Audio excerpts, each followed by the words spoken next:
My HOA fined me $10,000 for installing solar panels. I used federal law to dissolve the board. My name is OP, and I single-handedly took down the entire Homeowners Association, HOA, board in my neighborhood. They tried to fine me $10,000 for installing solar panels. I fought back, and when I was done, they were bankrupt, disgraced, and completely dissolved. I bought a beautiful house in Phoenix, Arizona. Along with the house came the dreaded CCNRs, covenants, conditions, and restrictions enforced by the HOA.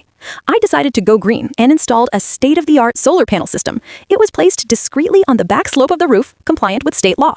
2 weeks later, I received a certified letter from the HOA board president, Karen. The fine, $500 a day until the hideous solar array was removed. They claimed it violated the community's aesthetic harmony standards. The total fine quickly reached $10,000. They even threatened to place a lien on my house, which could lead to foreclosure.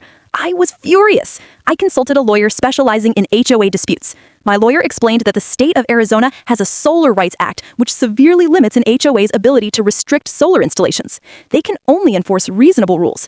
Their aesthetic harmony excuse was clearly unreasonable. But my lawyer found a much bigger weapon. We drove around the neighborhood and took photos. I counted 4 other houses with visible, slightly different solar panels, and dozens of houses with huge, ugly satellite dishes and unapproved sheds. The HOA had ignored them all. This wasn't about rules. It was selective enforcement, a major legal liability where the HOA enforces rules against one homeowner but ignores violations by others. Then came the kill shot. My lawyer discovered that the HOA board had neglected to file their annual corporate paperwork with the state for 3 consecutive years. Legally, the board was an inactive corporation and therefore had absolutely no legal authority to impose fines, enforce liens, or even hold meetings. The fines were legally worthless. We didn't file a lawsuit right away. I waited for the next monthly board meeting. I walked in with my lawyer, who served the entire board, including Karen, with a federal lawsuit for civil rights violations and tortious interference.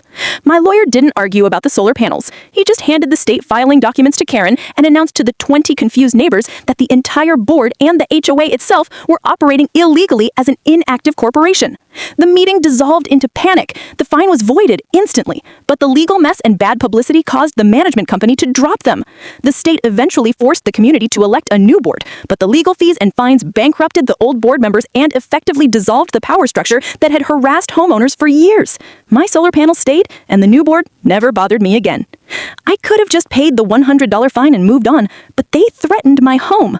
Was it an overreaction to use an obscure law to destroy corporate enemies? Tell me, when should you use obscure laws to destroy corporate enemies?